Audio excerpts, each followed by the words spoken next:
அனைவருக்கும் வணக்கம். நான் பிசிக்கல் ஜியோகிராஃபி கிளாஸ் பார்த்துருக்கோம்.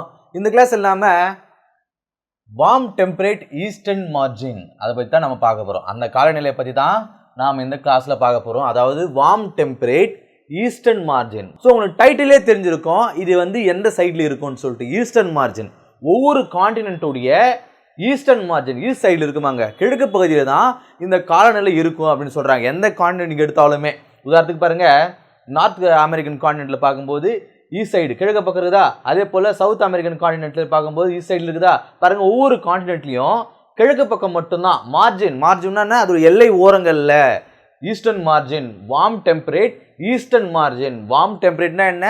மித வெப்பமண்டல பகுதி. சரிங்களா? டெம்பரேட்னா மித வெப்பமண்டல பகுதி. ஈஸ்டர்ன் மார்ஜின்னா என்ன? கிழக்கு பகுதி ஓரமாக. ஸோ அங்கெல்லாம் இந்த காலநிலை இருக்கும் அப்படின்னு சொல்றாங்க. பாருங்க, found in eastern side continents. ஒவ்வொரு காண்டினென்ட்டுடைய ஈஸ்டர்ன் சைட்ல இது இருக்கும் அப்படின்னு சொல்றாங்க. Most part in China. பாருங்க, பெரும்பாலான இந்த இடம் எங்க அதிகமா இருக்குன்னா சைனால தான் அதிகமா இருக்குதான். சைனால இந்த பகுதியில் தான் ரொம்ப அதிகமா இருக்கிறதுனால இதுக்கு சைனா டைப் அப்படின்னு சொல்லுவாங்க. பாருங்க, இந்த காலநிலை எங்க அதிகமா இருக்கும்னா சைனால இருக்கும். ஸோ அதனால சைனா டைப் அப்படின்னு சொல்லிட்டாங்க. சரிங்களா? அதே போல மற்ற இடங்கள் இருக்கும் இல்லையா? ஸோ இங்கே பாருங்க, நார்த் அமெரிக்காவில் இதே மாதிரி காலநிலை இருக்கு. ஸோ ஒவ்வொரு காண்டினென்ட்லேயும் ஒரு மாதிரி இருக்கு இல்லையா? ஸோ இதை வெவ்வேறு பேர் கொண்டு அழைக்கிறாங்க. அதாவது பாருங்க, அரிசி ஒன்று தான், அரிசி நம்ம சொல்லுவோம். ஆனால் அந்த அரிசியில் சில வெரைட்டிஸ் இருக்கு இல்லையா? உதாரணத்துக்கு பொன்னி அரிசி சொல்லுவாங்க, பாஸ்மதி அரிசி சொல்லுவாங்க. ஸோ அது போல் இந்த காலநிலை ஒரே மாதிரி தான் இருக்கும். ஆனால் வெவ்வேறு இடங்களில் கொஞ்சம் டிஃபர் ஆகும், கொஞ்சம் தான் டிஃபர் ஆகும். ஆனால் ஒரே மாதிரி தான் இருக்கும். ஸோ அதனால அந்த இடங்களுக்கு வேற மாதிரி டைப்பு அப்படின்னு சொல்றாங்க. பாருங்க, சைனாவில் இருக்கிறதுக்கு சைனா டைப். சரிங்களா? ஸோ கல்ஃப் டைப்னா என்ன? இந்த ஏரியா நார்த்தன் அமெரிக்காவில் இருக்கக்கூடிய இந்த கல்ஃப் ஏரியா, வளைகுடா ஏரியாவில் இருக்கக்கூடிய இந்த பகுதிக்கு என்ன சொல்றாங்கன்னா கல்ஃப் டைப் அப்படின்னு சொல்றாங்க. பாருங்க, சைனா டைப் எங்க இருக்குமா? பாருங்க, சைனா டைப் அப்படிங்கிறது central and north China including southern Japan சொல்றாங்க. பாருங்க, இந்த இடத்துல சென்ட்ரல் அண்ட் நார்த் சைனாவும் இன்க்ளூட் ஆகும். அதன் பிறகு சதர்ன் ஜப்பான் சேர்ந்து இந்த இடங்களில் இருக்கும் அப்படின்னு சொல்றாங்க. என்ன? சைனா டைப் இருக்கும். அடுத்ததா இந்த கல்ஃப் டைப் அப்படிங்கிறது நார்த் அமெரிக்காவில் இருக்கும். நார்த் அமெரிக்காவில் எங்க இருக்கும் அப்படின்னா சதர்ன் ஈஸ்டர்ன் யூஎஸ்ஏல இருக்கும் அப்படின்னு சொல்றாங்க. இது கல்ஃப் டைப். அடுத்ததா நேட்டல் டைப் அப்படின்னு சொல்றாங்க. பாருங்க, இந்த வார்ம் டெம்பரேட் ஈஸ்டர்ன் மார்ஜினை மூணா பிரிக்கிறாங்க. ஒன்று சைனா டைப்பு, இன்னொன்று கல்ஃப் டைப்பு, மூணாவது நேட்டல் டைப் அப்படின்னு சொல்றாங்க. சைனா டைப் அப்படிங்கிறது இங்க இருக்கும். கல்ஃப் டைப் அப்படிங்கிறது இந்த ஏரியாவை மட்டும் கல்ஃப் டைப்னு சொல்றாங்க. நேட்டல் டைப் அப்படிங்கிறது இது கீழேங்க, இந்த ஈக்குவட்டர் லைன் இருக்குது இல்லையா? இந்த ஈக்குவட்டர் கீழே இருக்கிற எல்லா பகுதியுமே இங்க ஒரு பாயிண்ட் இருக்குதா, இங்க இருக்குதா, இந்த மூணு டைப்பையுமே நேட்டல் டைப் அப்படின்னு சொல்றாங்க. ஏன் இதை நேட்டல் டைப் அப்படின்னு சொல்றாங்க அப்படின்னா இது மூணுமே ஒரு லோக்கல் விண்டுனால இந்த கிளைமேட்டை அது பெற்றிருக்கிறதுனால ஸோ இதுக்கு நேட்டல் டைப் அப்படின்னு சொல்றாங்க. ஸோ ஒவ்வொரு இடமும் இந்த இடமும் ஒவ்வொரு இடமும் அதுக்கே உரிய ஒரு லோக்கல் விண்டு அதன் மூலமா இந்த பருவ காலநிலை பெற்றிருக்கிறதுனால இது நேட்டல் டைப்னு சொல்றாங்க. இந்த நேட்டல் டைப் அப்படிங்கிறது எங்கெல்லாம் இருக்கும் அப்படின்னு பார்க்கும்போது ஈஸ்டர்ன் ஆஸ்திரேலியாவில் இருக்குமா, southern Brazil, Paraguay, Uruguay and northern அர்ஜென்டினாவில் இங்கெல்லாம் இருக்கும் அப்படின்னு சொல்றாங்க. பாருங்க, இந்த வார்ம் டெம்பரேட் ஈஸ்டர்ன் மார்ஜின் அப்படிங்கிற இந்த கிளைமேட் மூணா பிரிக்கிறாங்க. ஒன்று சைனா டைப் எங்க இருக்கும்? சைனாவிலையும் பிளஸ் ஜப்பான்லையும் இருக்கும். ரெண்டாவது கல்ஃப் டைப்னு சொல்றாங்க. கல்ஃப் டைப் எங்க இருக்கும்? அமெரிக்காவில் இருக்கும். மூணாவது இந்த அங்கே இருக்கக்கூடிய லோக்கல் விண்டுனால பாதிக்கக்கூடிய அந்த காலநிலை பெற்றுக் கொடுக்கக்கூடிய ஒரு பகுதி நேட்டல் டைப்னு சொல்றாங்க. நேட்டல் டைப் எங்க இருக்கும்? ஈக்குவட்டர் லைனுக்கு கீழே இருக்கக்கூடிய அந்த காண்டினென்ட்டுடைய ஈஸ்டர்ன் மார்ஜினில் இருக்கக்கூடிய பகுதியில் இந்த நேட்டல் டைப்னு சொல்றாங்க. என்னென்ன ஏரியான்னு பார்க்கும்போது eastern Australia, southern Brazil, Paraguay, Uruguay and northern Argentina பகுதியில் நேட்டல் டைப் அப்படின்னு சொல்றாங்க. சரி, இந்த வார்ம் டெம்பரேட் ஈஸ்டர்ன் மார்ஜின் அப்படின்னா என்ன அப்படின்னா இது என்னன்னா ஒரு மாடிஃபைடு வெர்ஷன் ஆஃப் மான்சூனல் கிளைமேட் அப்படின்னு சொல்றாங்க. ஒரு மாடிஃபைடு வெர்ஷன் ஆஃப் மான்சூனல் கிளைமேட்னா என்ன? பருவமழையினால அந்த காலநிலையை பெற்றிருக்கக்கூடிய பகுதிகளில் தான் மான்சூனல் கிளைமேட் அப்படிங்கிறத நம்ம கடந்த கிளாஸ்லேயே பார்த்துருப்போம். சரிங்களா? ஸோ இந்த வார்ம் டெம்பரேட் ஈஸ்டர்ன் மார்ஜின் ஏரியாவையும் ஒரு மாடிஃபைடு வெர்ஷன் ஆஃப் மான்சூனல் கிளைமேட்னு சொல்றாங்க. இதை வேற மாதிரியும் கால் பண்றாங்க. என்னன்னா டெம்பரேட் மான்சூன் சொல்றாங்க. Temperate monsoon. டெம்பரேட்னா என்ன? மித வெப்பமண்டலம். மான்சூன்னா என்ன? பருவமழை. மித வெப்பமண்டல பருவமழை காலநிலை அப்படின்னு சொல்றாங்க. மித வெப்பமண்டல பருவமழை காலநிலைன்னு சொல்றாங்க. பாருங்க, இதெல்லாம் ஒரு பருவமழையினால இந்த காலநிலை பெற்றிருக்கக்கூடிய இடங்கள் அப்படின்னு சொல்றாங்க. பாருங்க, இந்த இடம்லாம் பாருங்க, நம்ம மன்சூனல் கிளைமேட் பார்த்தோம் இல்லையா? ஸோ மன்சூனல் கிளைமேட்டுக்கும் இந்த ஏரியாவுக்கும் பக்கத்துலேயே தான் இருக்கும். பாருங்க, மன்சூனல் கிளைமேட்லாம் வந்து இந்த ஏரியாவில் இருக்கும், அதே போல் இந்த ஏரியாவில் இருக்கும், அதே போல் இந்த ஏரியாவில் இருக்கும், இந்த ஏரியாவில் இருக்கும். ஸோ பாருங்க, பக்கத்திலே இருக்கிறதுனால ஒரு modified version of monsoonal climate அப்படின்னு சொல்றாங்க. இது வந்து டெம்பரேட் மான்சூன் அப்படின்னு வந்து சொல்றாங்க. சரிங்களா? இங்க இருக்கக்கூடிய கிளைமேட் எப்படி இருக்கும் அப்படின்னு பார்க்கும்போது கிளைமேட் எப்படி இருக்குன்னா அதே போல தான் மூணா பார்க்க போறோம். சைனா டைப்ல எப்படி இருக்கும், கல்ஃப் டைப்ல எப்படி இருக்கும், நேட்டல் டைப்ல எப்படி இருக்கும்னு பார்க்கும்போது சைனா டைப்ல ஹெவி பர்சிபிடேஷன் இருக்குவாங்க. ஹெவி பர்சிபிடேஷன், அதிகப்படியான மழை பொழிவு இருக்குன்னு சொல்றாங்க. நம்ம ஏரியாவில் எப்படி பார்த்துருப்போம், சவுத் வெஸ்ட் மான்சூன் இருக்கும், அதே போல நார்த் ஈஸ்ட் மான்சூன் இருக்கும். அதாவது தென்மேற்கு பருவ காற்று, வடகிழக்கு பருவ காற்றுன்றது நம்ம ஏரியாவுக்கு இந்தியாவில் இருக்கக்கூடிய பருவமழை. சரிங்களா? ஸோ அந்த ஏரியாவில் எப்படி இருக்கும் அப்படின்னா south east monsoon, north west monsoon, அதாவது தென்கிழக்கு பருவமழை, வடமேற்கு பருவமழைன்னு சொல்லிட்டு அந்த ஏரியாவில் எங்க சைனா டைப்ல வந்து இருக்குமா. ஸோ அதன் மூலமா அங்க மழை பொழிவு ஏற்படுதுன்னு சொல்றாங்க. ஸோ இந்த ஏரியாவில் தான் டைஃபூன்ஸ் உருவாகும். நாம வந்து அந்த ஹரிகேன் டைஃபூன் கிளாஸ்லாம் வந்து பார்த்துருப்போம் இல்லையா? ஸோ அந்த கிளாஸ்லேயே சொல்லியிருப்பேன், இந்த டைஃபூன்ஸ்லாம் எங்கே உருவாகும், சைனா சைடு தான் வந்து உருவாகிருக்கும் அப்படிங்கிறத நம்ம கடந்த கிளாஸ்ல நடத்திட்டோம். ஸோ இந்த இடத்துல வந்து டைஃபூன்ஸ் உருவாகும். சரிங்களா? லேட் சம்மர் எப்போ உருவாகும்னா லேட் சம்மர் எப்போ நாங்கள் நடக்கும், ஜூலைலேருந்து செப்டம்பரில் தான் இந்த டைஃபூன்ஸ்லாம் வந்து உருவாகும் அப்படின்னு சொல்றாங்க. அடுத்த கல்ஃப் டைப்ல எப்படி இருக்கும், கல்ஃப் டைப்ல வந்து ஒரு வாமான பிளசண்டான ஒரு சம்மர் இருக்குங்க. வெயில் வந்து அந்த அளவுக்குலாம் இருக்காது, சும்மா அப்படியே கதகதப்பா இருக்கும். சரிங்களா? ஸோ அந்த மாதிரியான கிளைமேட் வந்து இங்கே கல்ஃப் டைப்ல இருக்குமா. இது வந்து டூரிஸ்ட் பிளேஸ்ன்னு சொல்றாங்க. இந்த மியாமி, ஃப்ளோரிடா இந்த இடங்கள்லாம் பார்த்துருப்பீங்க. இந்த நீங்க பேட் பாய்ஸ் படம் பார்த்துருப்பீங்க, வில் ஸ்மித் நடிச்ச படம். ஸோ மியாமி போலீஸாக இருப்பார். அங்கே பாருங்க, மோஸ்ட்லி அது வந்து ஒரு டூரிஸ்ட் பிளேஸாக தான் இருக்கும், ஒரு மாதிரி வாமாக தான் இருப்போம். நீங்கள் மற்ற ஹாலிவுட் படங்களை பார்க்கும்போது மற்ற ஹாலிவுட் படங்கள்லாம் என்ன இருக்கும், ஒரு ப்ளூ டோனை வந்து ஃபாலோ பண்ணியிருப்பாங்க. ஏன்னா அந்த இடம் வந்து ஒரு கோல்டான பிளேஸ் அப்படிங்கிறதால. ஆனால் இந்த மியாமி, ஃப்ளோரிடா தான் பார்த்தீங்கன்னா ஒரு வாமான ஒரு அந்த கலர் டோனை வந்து யூஸ் பண்ணியிருப்பாங்க. காரணம் என்னன்னா அது வந்து ஒரு வாமான பிளேஸ் அது. ஸோ டூரிஸ்ட்டுக்கான ஒரு வாமான பிளேஸ் அது. ஸோ அதனால இது வந்து டூரிஸ்ட் மக்கள் வந்து அங்கே அதிகமாக இருக்கிறாங்க. ஸோ இந்த இடங்களில் தான் ஹரிகேன்ஸ் உருவாகுமாங்க. ஹரிகேன்ஸ் அதே மாதிரி தான் நம்ம ஹரிகேன் கிளாஸ்லையும் பார்த்துருப்போம். ஹரிகேன்ஸ் எங்கே இருக்கும், இந்த இடத்துல இந்த மிசிசிப்பி பேசினில் வந்து இந்த ஹரிகேன்ஸ்லாம் வந்து உருவாகும். ஹரிகேன்ஸ், டொர்னேடோலாம் வந்து இந்த ஏரியாவில் தான் உருவாகும்னு சொல்கிறாங்க. டொர்னேடோலாம் வந்து எப்போ உருவாகுமா, அந்த ஹரிகேன் டொர்னேடோ எப்போ உருவாகும், செப்டம்பர் அண்ட் அக்டோபர்.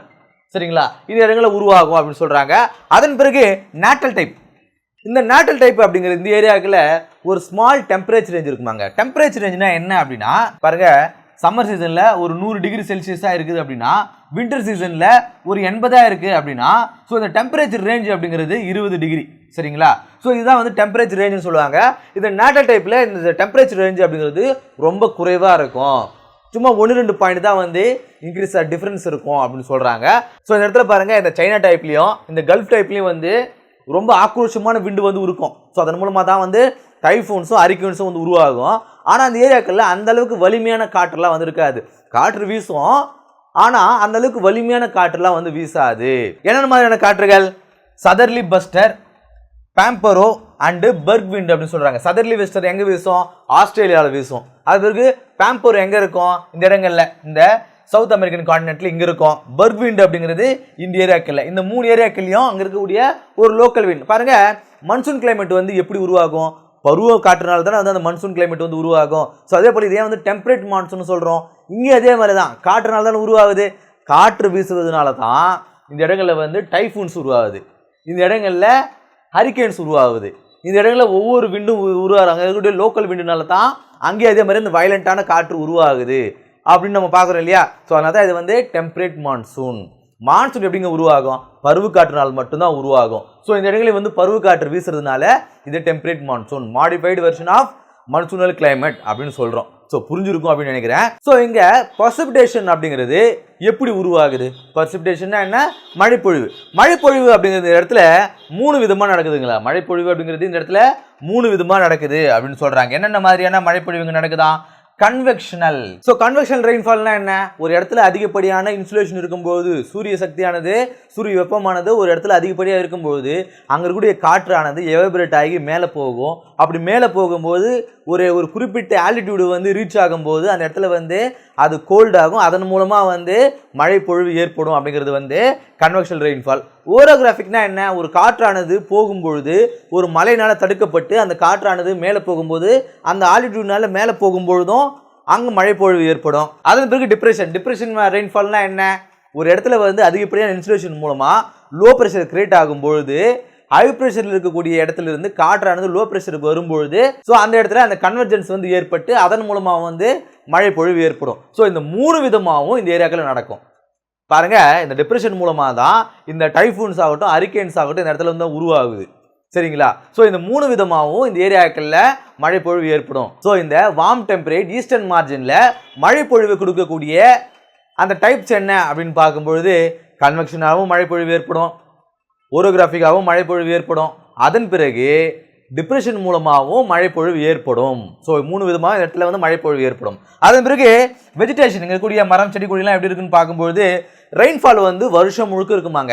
ஏதோ ஒரு 2 மாதம் வந்து மழை பொழிவு ஏற்படுத்திட்டு அதன் பிறகு போகிற மாதிரிலாம் இல்லாமல் ரெயின்ஃபால் வந்து த்ரூ அவுட் இயராக இருக்கும் இந்த ஏரியாக்களில். ஸோ அதனால ப்ராட் லீவ்ஸாகவும் இருக்கும், அதே போல் டிசிடிஎஸாக இருக்கும், அதே போல் கோனிஃபரஸ் ஃபாரஸ்ட்டும் வந்து இந்த இடத்துல இருக்கும் அப்படின்னு சொல்கிறாங்க. ஒரு பல வகையான ஒரு வெஜிடேஷன் வந்து இங்கே இருக்குன்னு சொல்கிறாங்க. பாருங்கள், ப்ராட் லீவ்ஸ்னால் என்ன, நல்ல அகலமான இலைகளை கொண்ட மரங்களும் வந்து இதில் இடத்துல இருக்கும். அதே போல் டிசிடிஎஸ் ஃபாரஸ்ட்னா என்ன, இலையுதிர் காடுகளாகவும் இந்த இடங்களில் இருக்கும். அதே பிறகு கோனிஃபரஸ் ஃபாரஸ்ட் ஊசிலை காடுகளும் வந்து இந்த இடங்களில் இருக்குன்னு சொல்கிறாங்க. ஸோ பல வகையான வெஜிடேஷன் வந்து இந்த இடத்துல இருக்குது அப்படின்னு சொல்கிறாங்க. ஸோ அதன் பிறகு ஈஸ்டர்ன் ஆஸ்திரேலியாவில் இருக்கக்கூடிய மர வகைன்னு பார்க்கும்போது யூக்கலிப்டஸ் மரங்கள் வந்து இடத்துல வந்து அதிகமாக காணப்படுதுன்னு சொல்கிறாங்க. அதன் பிறகு சைனாவில் வந்து ஓக் மரங்களும் கேம்ஃபோர் அண்டு கவிலியா மரங்களும் வந்து இந்த இடத்துல இருக்கு அப்படின்னு சொல்றாங்க. அதன் பிறகு பரானா பைன் அண்ட் கியூப்ரெக்சா அப்படிங்கிற மரங்களும் வந்து இடத்துல வந்து இருக்குன்னு சொல்றாங்க. இந்த கியூப்ரெக்சா அப்படிங்கறத ஆக்ஸ் பிரேக்கர்னா என்ன, கோடாலியே உடைக்கக்கூடிய மரங்கள் அப்படின்னு சொல்றாங்க. ஸோ அந்த அளவுக்கு வந்து அது பருமனா இருக்கும், அதன் மூலமா கோடாலியால அதை வெட்டி வந்து சாய்க்க முடியாது, கோடாலியே உடைஞ்சிரும், அந்த அளவுக்கு பருமனான மரங்கள் வந்து இந்த ஏரியாவில் இருக்குன்னு சொல்றாங்க. ஏன்னா வருஷம் முழுக்க மழை பொழிவு இந்த இடத்துல இருக்குது அப்படிங்கிறதுனாலையும் இது இந்த அளவுக்கு வந்து வளமாக இருக்குது, இந்த எழுதக்கூடிய வெஜிடேஷன் அப்படிங்கிறது வளமாக இருக்குது அப்படிங்கிறது நம்ம தெரிஞ்சுக்கிறோம். அதுக்கு எக்கனாமிக் டெவலப்மெண்ட் இங்கே கூடிய பொருளாதார நிலை என்ன அப்படின்னு பார்க்கும்பொழுது மன்சூனல் சைனாவில் வந்து மன்சூன் சைனானா இந்த ஏரியா, சரிங்களா, world's greatest rice growing area அப்படின்னு சொல்கிறாங்க. அரிசி உற்பத்தியில் இந்த இடங்கள் தான் வந்து டாப்ல இருக்கு அப்படின்னு நம்ம பார்க்குறோம். அதன் பிறகு இங்கே என்ன மாதிரியான உரங்களை பயன்படுத்துகிறாங்கன்னு பார்க்கும்போது ஆர்கானிக் வேஸ்ட் வந்து பயன்படுத்துகிறாங்களாம். அதன் பிறகு டீ, அங்கே விளைவிக்கக்கூடிய டீ ஆனது அவங்களுடைய ஓன் பர்பஸுக்காக அவங்க வந்து பயன்படுத்திக்கிறாங்க. ஏன்னா லார்ஜ் நம்பர் ஆஃப் பீப்புள்ஸ் வந்து அந்த ஏரியாவில் இருந்து இருக்கிறாங்கிறதுனால டீ உற்பத்தி வந்து அவங்களுக்காக வந்து அவங்க தயார்படுத்திக்கிறாங்களாம். அதன் பிறகு செரிகல்ச்சர்னா என்ன, பட்டு உற்பத்தி, பட்டுப்புழு வளர்ப்பு இருக்கு இல்லையா, ஸோ அதெல்லாம் வந்து அங்கே நடக்குதான். ஸோ அதற்காக மல்பெரி இலைகளையும் வந்து அவங்க பயன்படுத்துகிறாங்க. ஸோ இந்த செரிகல்ச்சருக்கு வந்து இந்த பட்டுப்புழுக்கள் வந்து இந்த மல்பெரி இலைகள் தான் வந்து சாப்பிடும் அப்படிங்கிறதுனால ஸோ அந்த உற்பத்தி வந்து அங்கே நடக்குதுன்னு சொல்கிறாங்க. அதன் பிறகு கல்ஃப் ஸ்டேட், இந்த கல்ஃப் ஏரியாக்களில் அக்ரிகல்ச்சர் எப்படி இருக்குது அப்படின்னு பார்க்கும்போது இந்த ஏரியாக்களில் கான் உற்பத்தி வந்து இங்கே அதிகமாக இருக்குதான். பாருங்கள், ஆஃப் வேர்ல்டு ப்ரொடக்ஷன், உலக உற்பத்தியில் இந்த கான் ப்ரொடக்ஷனில் பாதி வந்து இந்த ஏரியாக்கள் தான் வந்து உற்பத்தி செய்தான்.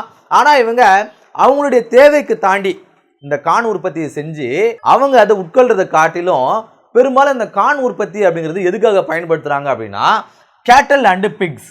கேட்டல்னா என்ன, கால்நடைகளுக்காகவும் இந்த ஆடு மாடுலாம் இருக்கு இல்லையா, ஸோ அதுக்காகவும் அதே போல் அங்கே பன்றிகளுக்காகவும் தான் இந்த கானை வந்து உற்பத்தி செய்கிறாங்களாம். ஸோ இந்த கேட்டல்ஸையும் பிக்ஸையும் அவங்க வளர்க்குறதுக்காக அதை பயன்படுத்துகிறாங்களாம். ஸோ அவங்க வந்து மீட் ஈட்டராக இருக்காங்க, ஒன்றும் இல்லைங்க. ஸோ கேட்டல்ஸையும் பிக்ஸையும் எதுக்காக அவங்க வளர்க்குறாங்க, இறைச்சிக்காக தான். ஸோ அவங்களுக்கு தேவையான உணவுக்காக இந்த கான் உற்பத்தி செய்கிறாங்க. ஸோ அதை வந்து அந்த கேட்டல்ஸுக்கும் பிக்ஸுக்கும் வந்து கொடுத்து ஸோ அது நல்லா வந்து வளர்ந்ததுக்கு பிறகு ஸோ அதை அவங்க உணவாக உட்கொள்கிறாங்க அப்படின்னு சொல்கிறாங்க. அதே போல் காட்டன் அண்டு டொபாக்கோ உற்பத்தியும் இந்த ஏரியாக்களில் இருக்குது அப்படின்னு சொல்கிறாங்க. ஸோ இந்த கிளாஸ் இல்லாமல் வார்ம் டெம்பரேட் ஈஸ்டர்ன் மார்ஜின் அப்படின்னு சொல்லக்கூடிய சைனா டைப் அப்படின்னு சொல்லக்கூடிய ஒரு டெம்பரேட் மான்சூன்னா என்ன அப்படிங்கிற இந்த கிளாஸில் பார்த்தோம். அடுத்த கிளாஸில் சந்திப்போம். நன்றி.